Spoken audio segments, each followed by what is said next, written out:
this evening and throughout the course of Lent, we're going to be doing a study through the book of Jonah.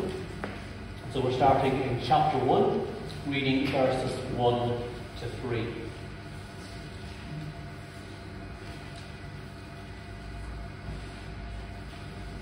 Now, the word of the Lord came to Jonah, the son of Amittai, saying, Arise, go to Nineveh, that great city, and call out against it, for their evil has come up before me.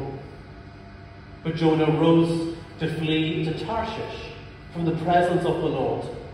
He went down to Joppa and found a ship going to Tarshish. So he paid the fare and went down into it to go with them to Tarshish, away from the presence of the Lord. It might be helpful if you leave your Bible open, as we're going to study those couple of verses just by way of introduction. But when I was reading those verses, it kind of came to me, I don't know if ever growing up as a child, you ever had the bright idea to run away. Some of us are nodding, but yeah, I've kind of had enough, because I can put my hand up and certainly say I did. I can't remember exactly what the reason was, but I do remember vaguely that it was something around my parents not allowing me to do something that seemed to be all the friends in my class parents were just letting them do. And I couldn't understand, why can't I do this thing when everyone else seemed to be able to do it, and why my parents were so strict and kind of the fun police and all this kind of stuff. So I thought, I was very hard done by it. Life was very cruel and unfair, and so I packed up, I can't remember what kind of things, but undoubtedly it was like no kind of survival kit I've ever seen before. As a 9 or a 10-year-old, into this as a bag, and I set out and I crossed the whole way across the courtyard where we used to live, and still within my parents' property was a hut that my brothers had built, and I thought, that's where I'm going to run away to. So I'd really gone very far. There was no lighting, there was no heating at all in this hut, but I rolled out my sleeping bag, and I thought, this will be enough to keep me warm, and I stayed there for a couple of hours, and I went to look at my watch, and there's no light in it, so I couldn't tell what time it was, but it was dark, and I was like, I think I've had enough running away now.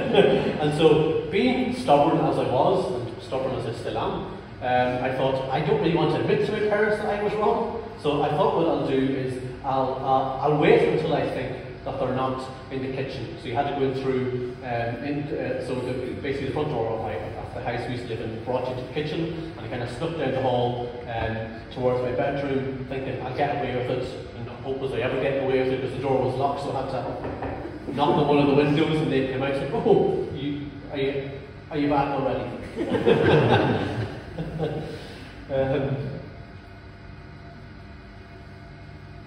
And it transpired that my great and grand idea of running away actually wasn't such a good idea at all. And I talk about running away because that's what we find in the book of Jonah. Someone who was a prophet, someone who was supposed to tell the word of the Lord, someone who was follow the Lord, and yet instead of listening, he actually does the opposite. Because of what we have in Jonah, it was probably the worst prophet, certainly if you read through the Old Testament, he comes across as the worst prophet, and he might even be the worst missionary in the history of prophets and missionaries. Because as we go through the book of Jonah, we'll see that Jonah himself he's got plenty of his own stubbornness that needs to be worked on. He refuses to listen. He's someone who's incredibly arrogant, he's judgmental, he's perhaps even a little bit racist at times, he's unforgiving, and he's cowardly. All great qualities that you might think for a missionary. So you might think, well, why did the Lord ever bother choosing someone like that? And yet somehow, despite himself, a whole city repents, a whole city comes to God, returns to God. And so one of the great themes that we're really going to explore throughout this book is the mystery of God's grace.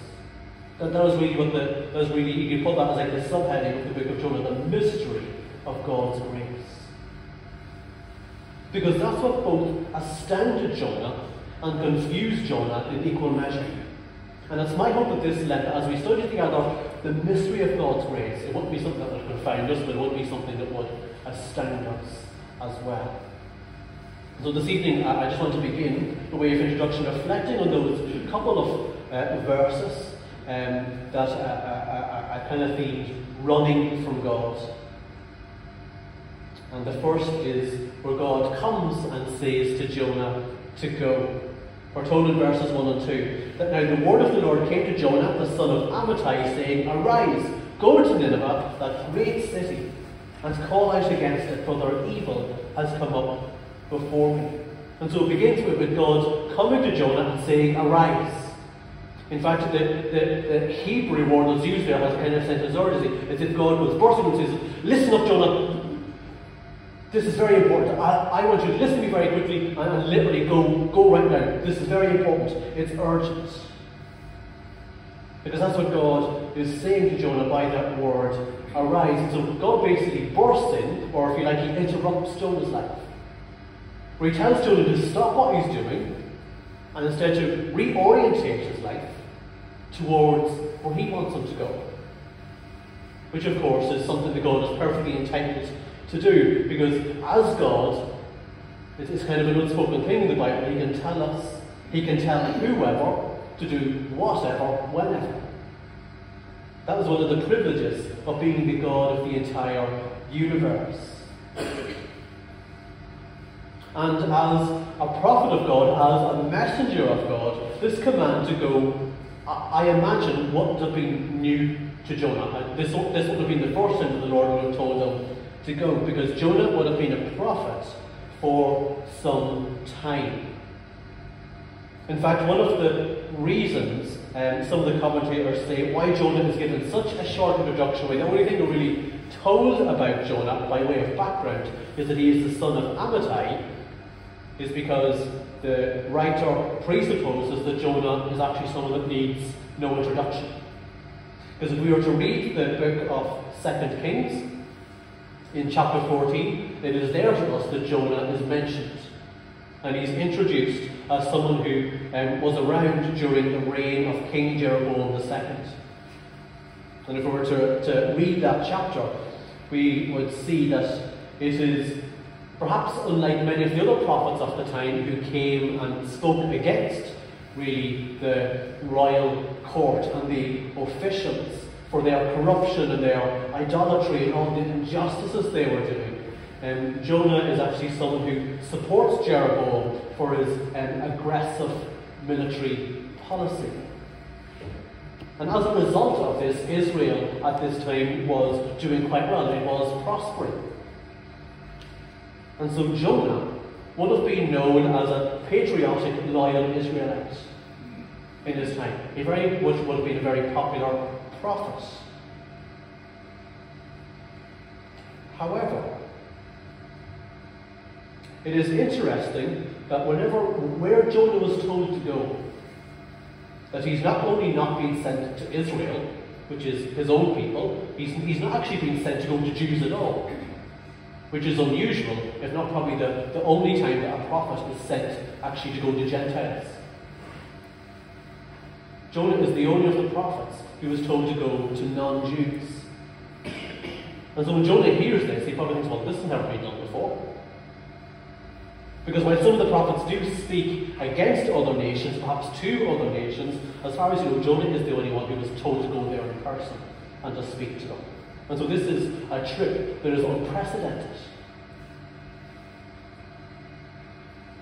And yet, given Jonah's background, that is, backing a Jewish war against all of the surrounding nations, God now says, well, not only do I not want you to battle them, instead I want you to go out and speak to them. In fact, he was being sent into the capital, probably one of Israel's greatest enemies, which is the Assyrian Empire, of which Nineveh was the capital city of. And the Assyrians were exceptionally well known for their brutality and for their violence and for their depravity. One example is that the Assyrians were well known for burning children alive. That was one of their punishments. Another is that they made their friends and families parade the heads of their loved ones through the streets as a way of kind of teaching them a lesson and putting them in their place. And so the Assyrian Empire, what we found is they had all the marks of a terrorist state. And so you might think, in terms of not only is Jonah not going to his own people, but he's going to ones he thinks, well, I probably won't get out of this alive. And so it might not be a bit of an understatement when God says, Jonah, I want you to go to Nineveh, that great city, and call out against it for their evil crimes has come up before me. Jonah probably goes, evil? Try the worst. They are just the worst, Lord. I'm not quite sure if you know of the kind of things that they have done and they are doing, because it's this city of its greatest enemies, for a first-time prophet to go outside of their own people, that Jonah is told to go. And so given all of that, by way of background, it might then come as no shock to us that Jonah, when he's told to go, doesn't really go, you know, God, I was just thinking that exact same thing myself. I'm glad you told me that. Because I was just about to make my summer plans and places to go, and I was thinking, well, shouldn't Nineveh be a lovely place to go this time of year? No. You probably think that's probably the last place that I'd like to go. And so when God says go, Jonah says no. Because nothing about this mission would have made sense to Jonah. In fact, there would have been a sense when God came to Jonah and said, Jonah, here's the place, here's the people I want you to go to. It would have very much sounded like betrayal to Jonah. Because if any Israelite had come up with this brave move, they would have been shunned at best and perhaps executed at worst. Saying, how can you go to those pagans, to those brutes, to those infidels? And so to Jonah, perhaps the reason he says no is because he himself couldn't work out any possible reason why God would ask him to betray his country's interests like this. He just thought, well, God actually mustn't have a good reason. That actually cannot be a good reason for this. Which is why we're told in verse 3, but Jonah rose to flee to Tarshish from the presence of the Lord. And in fact, if we were to read it in the original language, the phrasing of it is deliberate. Because in contrast to God telling Jonah to arise and go to Nineveh, we're told that word that Jonah rose is the very same word again. And so God tells Jonah to arise, go to Nineveh, and Jonah arises and he goes to Tarshish. You know, where he goes in the very opposite direction of where he was told. Where instead of being directed to travel over land, he decides he will travel over sea. He's sent to the big, great city of Nineveh, and he instead buys a one-way ticket to some remote place, which is what Tarshish was. Now, the exact reasons for Jonah doing a runner will be more clearly revealed as we go through the book a bit later on. But we can at least make some guesses at this point. And the first and most obvious reason why Jonah does a runner is because he's asked to step into enemy territory. Because Israelites were as much an enemy to the Assyrians as the Assyrians were to the Israelites. And so to go to Nineveh, the capital city of the empire, was literally to walk into the enemy camp. And if we can't exactly picture what that's like, to do what Jonah did then would have been very much like for a Jew who was a Jewish rabbi in 1941 to step out into the streets of Nazi Germany and to condemn the Nazi government at that time. It would have been every much as bit of kind of as lethal and as fatal, or at least possibly being as fatal as that. The chances of death were just as high for Jonah. And so the first reason perhaps why Jonah said no would have been practical. But a second reason could have been theological. If we were to read the book of the prophet Nahum, which was written some years before Jonah, In chapter 3, there's this big long prophecy made by Nahum to Nineveh to say that God was going to judge it and was going to destroy it. And this was declaration saying that this was going to happen. That it was going to be judged and it was going to be destroyed. And so for Jonah coming years after that prophetic declaration being made, it would have made illogical sense for God to send him to a place where Jonah thought, well, that's about to be wiped off the map.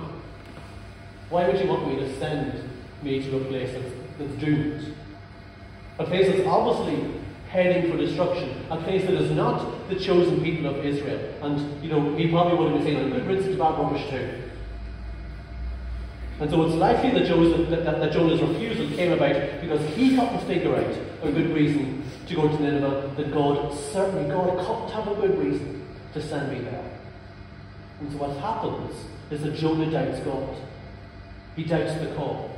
He doubts that there could be anything good about it.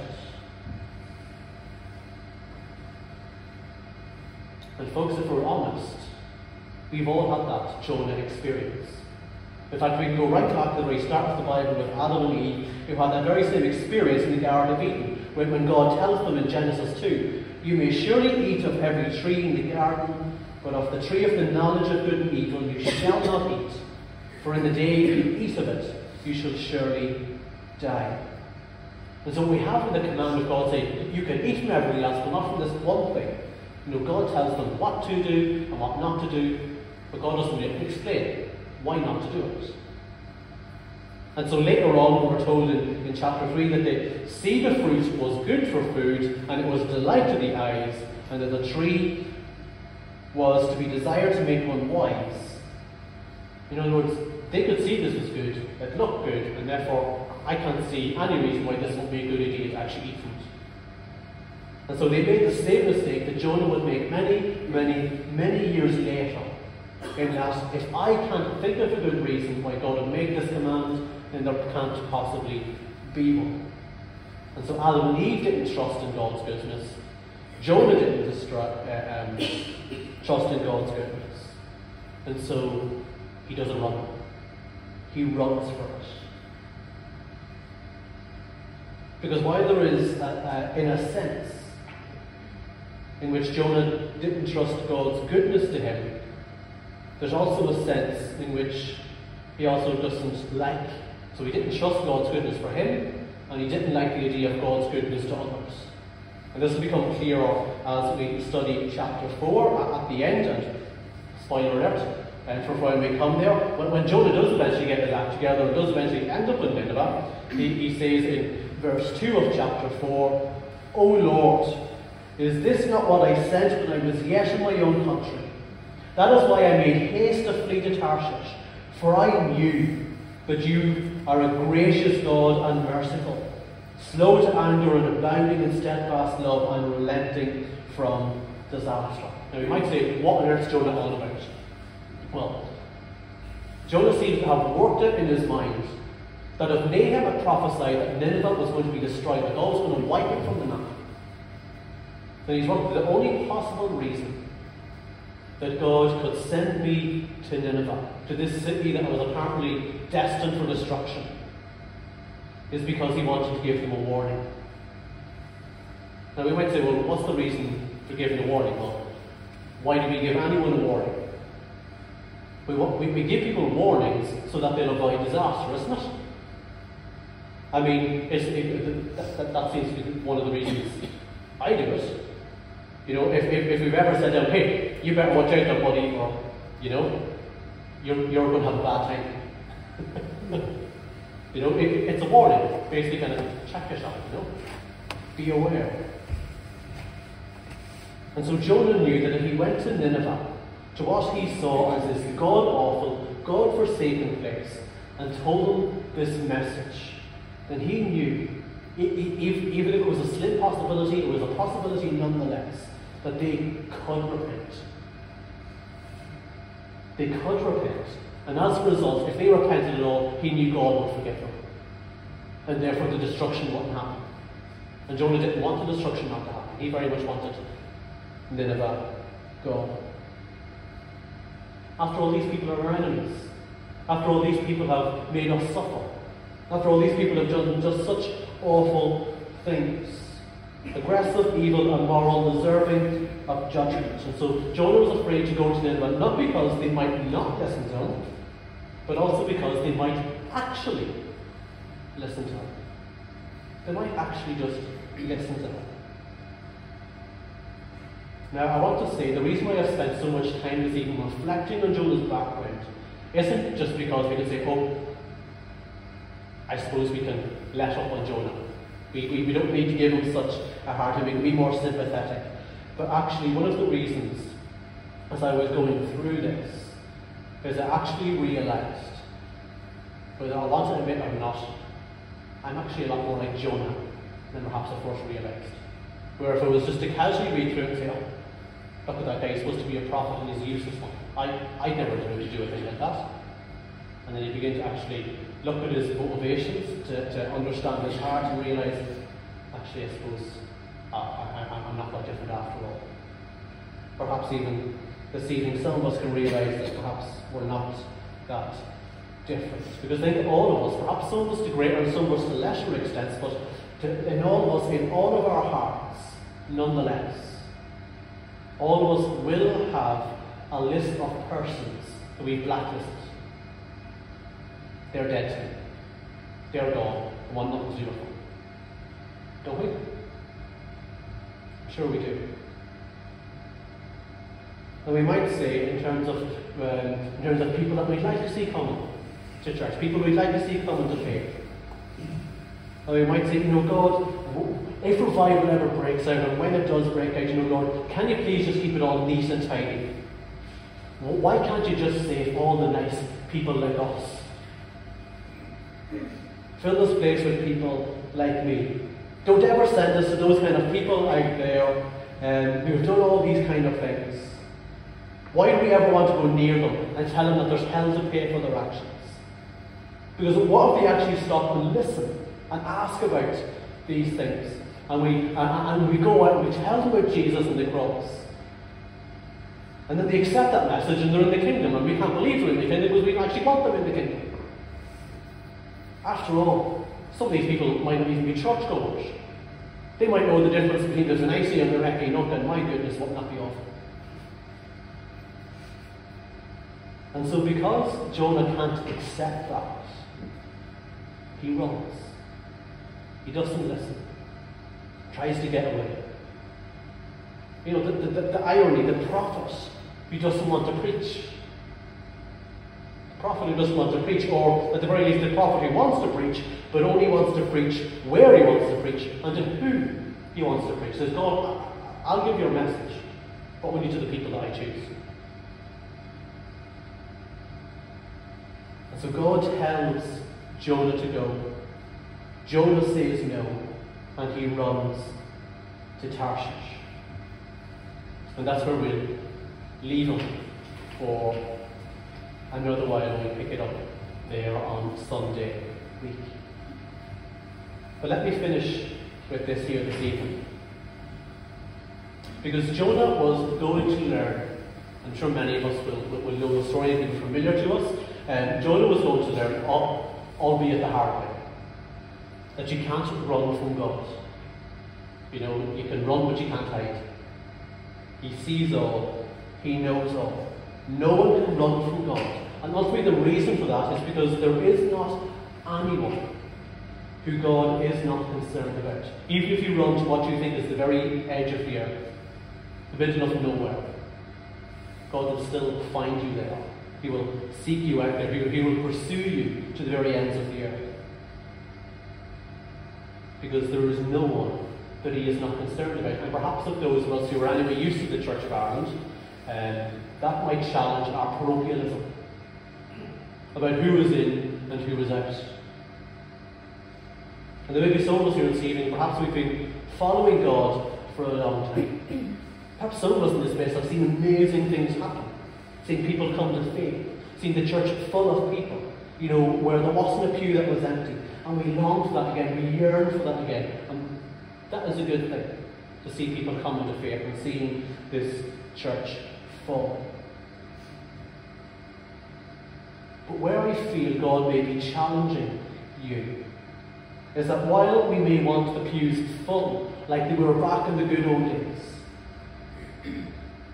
He might be challenging where He's saying, well, if you want the pews full like they used to be, is the way you're planning on doing that to fill them with the same kinds of people who used to fill them? Or are you thinking beyond that? Because the challenge is that God's mercy is wider than we thought. And perhaps just like Jesus did to the disciples when they were out fishing all night, Jesus says, we'll cast the net on the other side. In other words, spread the net wider, and you'll find them. Because if we were to look around these streets, around Sloane Street, around Hill Street, around the streets in between, if we go down Russell Drive and drive into the Bourneview, we would encounter people with different faces, of different races, speaking different languages, of different cultures and so on. And God would still say to us, go. Would you go? And while it may be natural to some degree to say, well, I'm scared of rejection, and to some extent that's understandable, but let us not be scared of the fact that we're sent to a particular group of people. Because we don't get to choose. Part of being God's disciple is we don't get to choose who we love or who we extend the gospel to. Because it doesn't matter who they are, it doesn't matter what kind of heinous things even they might have done. God says to us the same thing that He says to Jonah in chapter 4, verse 11. Which is, should I not have concern for the great city of Nineveh, in which there are more than 120,000 people who cannot tell their right hand from their left? I just think of that picture. You know, there's sometimes when I'm driving and someone says, you know, take the second left, and I'm like, which now? But I imagine if somebody can't tell the left and the right, you kind of think, well, you know, it's a picture of helplessness. And God's saying, should, just despite all they've done, God, you know, when Jonah's given out to God and all the kind of stuff, do you think God's unaware about all the bad stuff we've done? All the sin in our lives? And He still loves us. Should I not have compassion for those helpless people who cannot save themselves, Jonah? Who cannot save themselves, David? Should I not have compassion? Are you telling me that I'm wrong? It was the great Baptist preacher Charles Spurgeon who said, if sinners be damned, at least let them leap to hell over our dead bodies. And if they perish, let them perish with their arms wrapped around their knees, imploring them to stay. If hell must be filled, let it be filled in the teeth of our exertions, and let no one go unwarned and unprayed for. I love that. I love that. But is that our hearts this evening? Are we concerned for everyone in this town? Well, there's about 20 to 25,000 people in this great town of Lurgan. Because God does not look at Lurgan and see a lost town. He looks at it and sees it as a town full of people who are redeemable, full of people who are savable. Because we have a God who can redeem and who says we might not be able to do it by ourselves, but He certainly can. And lastly, it's not just those actually out there who are in need of God's mercy, it's actually those of us who are in here as well. Because it wasn't just Nineveh who needed God's mercy.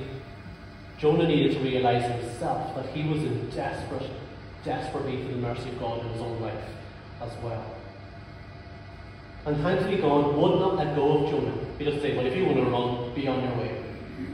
And thankfully, He doesn't let go of us either. So be assured that even in your running away, God still pursues you. Because He loves you. Because He's passionate and compassionate towards you. And He calls you so that He can also send you. So are we those this evening when God says, go? Will we say no? Or will we say, in the words of Samuel, here I am, Lord, send me? It's not Samuel, actually.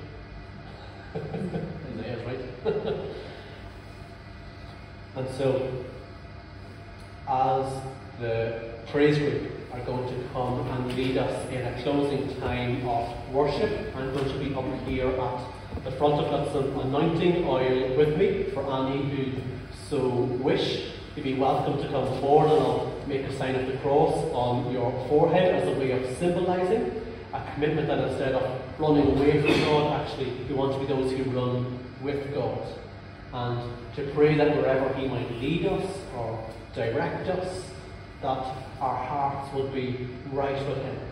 So we want to repent of any kind of attitude towards people that we wouldn't want us to have. To perhaps repent of any doubt of His mercy or His goodness, of His love.